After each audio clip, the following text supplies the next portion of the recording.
Buenas noches, apreciados estudiantes del curso Sociedades Mercantiles de la jornada vespertina. Un caluroso y fraternal saludo. En el día de hoy vamos a tratar sobre el tema de los aportes sociales.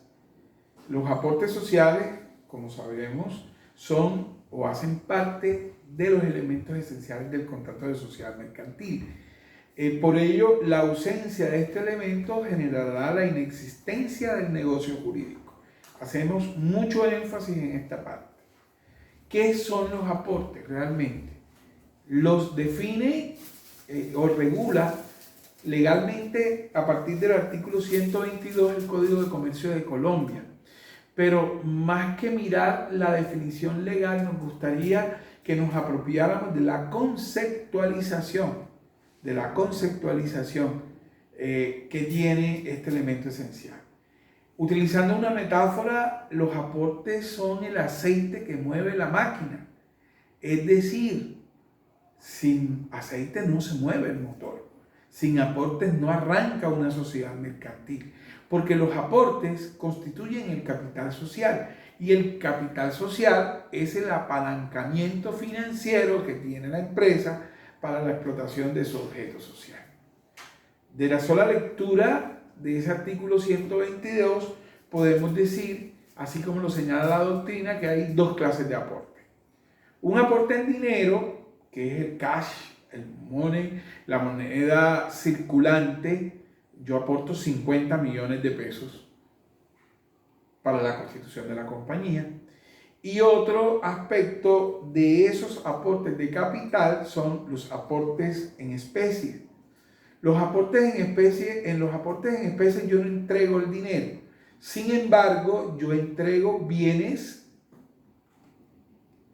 apreciables en dinero, que tienen una significación patrimonial.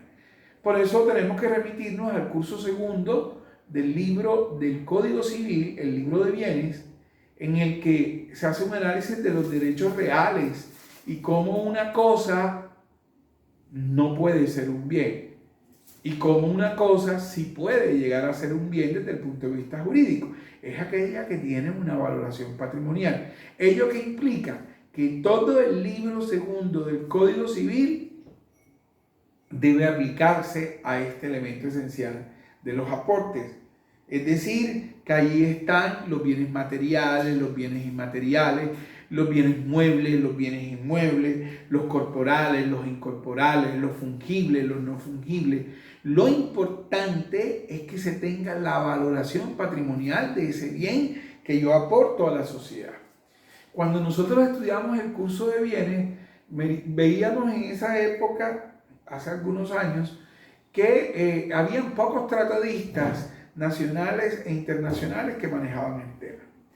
Cosa diferente a la actualidad. Hoy tenemos, además de Arturo Valencia Sea, que es uno de los clásicos, tenemos otros muy buenos como Velázquez, como Ochoa, como el mismo Azuola Camacho, todo el tema de derecho financiero, de bienes informáticos, de bienes de crédito. ¿Por qué? Porque el mundo contemporáneo ha ido evolucionando y hoy en día, por ejemplo, vale más una marca o una patente como concesión entregada por la Superintendencia de Industria y Comercio que un bien inmueble. Vale más un nombre comercial o un establecimiento comercial que un bien material. Yo lo que quiero decirles, señores, es que aquí tenemos que abrir nuestro espectro y romper todos los paradigmas y decir que todos los bienes, desde el punto de vista jurídico, pueden llegar a ser aportes. Y al llegar a ser aportes, podemos traer una marca, una patente, unos derechos de crédito, porque también si a mí me deben 50 millones de pesos, en vez de yo cobrarlo, entrego ese crédito a la sociedad como aporte y ya la titular del crédito será la sociedad. Y en fin, un sinnúmero de bienes más que podrían entrar en esta categoría. Por ello, a manera de conclusión, podemos decir que los bienes de capital se subdividen o se subclasifican en dinero, contante y sonante, cuando el aporte es en económico, es en cash, es en efectivo o a través de un título de valor contentivo de ese valor, o en especie, que es cuando se entrega un bien apreciable en dinero. Para obviamente ese bien tiene que ser valorado y de acuerdo a esa valoración generarán derechos al socio desde el punto de vista del aporte y las utilidades. ¿Por qué? Porque el aporte es directamente proporcional a las utilidades a recibir. Si mi aporte es el 20% del capital social, las utilidades mías, luego de las deducciones legales, serán el 20% de los resultados del ejercicio. Una segunda categoría de aportes son los aportes en industria. Los aportes en industria son los más llamados aportes en trabajo. El trabajo no es un aporte a las sociedades mercantiles, porque si fuera un aporte, todos los trabajadores fueran socios o accionistas. Esta connotación equivocada surge inclusive de la misma definición que trae el artículo 98 del contrato social, cuando dice que se podrán aportar dinero, trabajo u otros bienes apreciables en dinero. Lo que quiso el legislador señalar en esa norma es que de pronto yo no tenía los valores económicos, ni tenía, además del dinero, ningún bien apreciable en dinero, pero tenía un experticio, tenía algo que iba a enriquecer la explotación del objeto social, un experticio que ello conllevaría a un mejor desarrollo. Esos son los aportes en especie, en industria. El aporte en industria es cuando ese know-how, ese saber hacer, se pone a disposición de la compañía para el crecimiento. Obviamente, ese aporte en industria debe valorarse. Pongamos un ejemplo. Si yo soy abogado y se va a constituir una sociedad y mi aporte a la compañía es hacer toda la estructura, el andamiaje legal corporativo, ¿cuánto cobra un abogado por ese proceso? Ese tiene un costo de inversión de 80 millones de pesos, por poner un ejemplo. Entonces, ese aporte en industria mío está valorado por 80 millones de pesos. Una vez yo realice la gestión y quede liberado, yo recibiré utilidades como si hubiera aportado 80 millones de pesos. Ahora, ¿quién hace esa valoración? La hace el grupo de socios, la asamblea o junta de socios preliminares al momento de la constitución. ¿Por qué es importante llamar la atención en este tema? Ojo, no es que el aporte en industria sea malo, sino que si se realiza un aporte en industria y no se valoriza, existe una sanción legal señalada en la misma ley que dice que un aportante de industria sin su valoración cuantificada tendrá iguales utilidades que el mayor aportante de capital. Entonces, esto es una sanción fuerte, porque pongamos un ejemplo, en una hipótesis en que haya 3 socios, uno del 70% y uno de 50%, uno de 30% y otro de 20%. Entonces, si no se valora el aporte de industria del cuarto socio, ese recibirá el 50%. Y del 50% que quede, será 25% para el que dio 50% y será 15% para el otro, 15% para el segundo y 10% para el tercero. Entonces fíjense cómo es una fórmula sanción muy peligrosa y por eso es que hay algunos aportantes de industria que quedan como les digo, apropiados de la compañía por ese solo hecho. Cabe señalar que de acuerdo a cada tipo social, de acuerdo a la clase de sociedad, la ley le impone una obligación de un término para pagar el aporte. Por ejemplo, en las sociedades de responsabilidad limitada, el 354 dice que el aporte deberá pagarse íntegramente al momento de su constitución.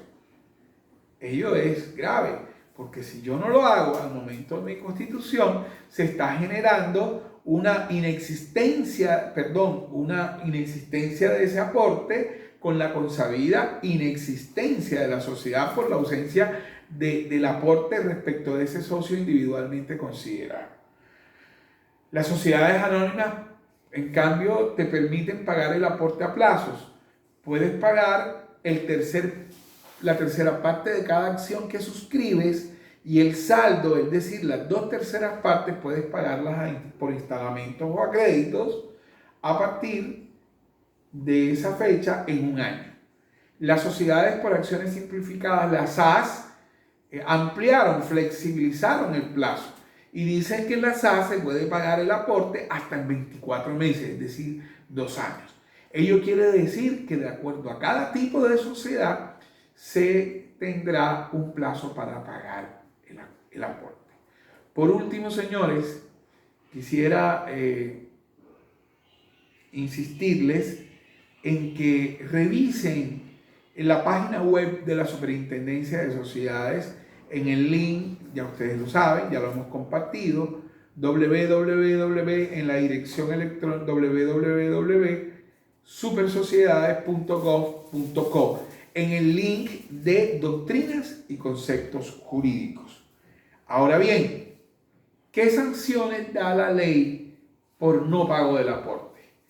La ley trae 3 sanciones, 3 situaciones que puede aplicar la sociedad a su arbitrio. Traemos un ejemplo, una hipótesis. Yo suscribí 100 millones de pesos en acciones, pero solo pagué 40. Es decir, quedé debiendo 60 millones. La sociedad me aporta, me da un título definitivo por los 40 que pagué, pero un título provisional por los 60 que no he pagado. Pasa el año y yo no pago esos 60 millones. El artículo 125 trae las 3 soluciones. La primera, diría yo que la más benéfica, sería reducir la participación del accionista incumplido al porcentaje realmente pagado. Entonces, no tendré 100 acciones, sino tendré 40. La segunda postura es menos flexible y es iniciar un proceso ejecutivo o de ejecución en el cual se necesite ¿qué? En el cual se necesite embargar inclusive las mismas acciones que yo pagué de las 40, me inician el proceso ejecutivo por los 60 que debo, embargan las 40, las rematan y quedo debiendo y me persiguen mi patrimonio personal. Y el último es la sanción más fuerte y es excluir al socio o al accionista que incumplió su obligación de pagar el aporte. Porque recuerden que esto es un contrato de derecho económico en el que lo que mueve es la rentabilidad o la utilidad. Entonces tú puedes ser muy amigo mío, muy familiar, mi compadre, pero si no pagas, te vas de mi sociedad.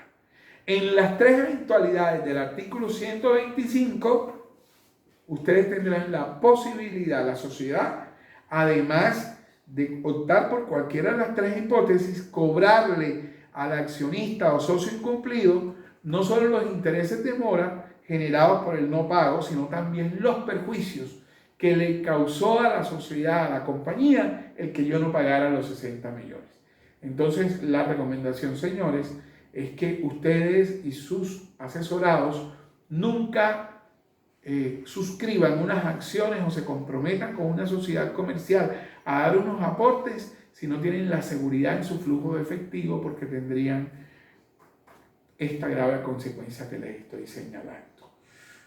Este tema de los aportes es de vital importancia, toda vez que de ellos se derivan unos derechos económicos y la mayoría de los conflictos intrasocietarios se presentan por el dinero. Es decir, por las utilidades, porque no me han pagado, porque yo di tanto.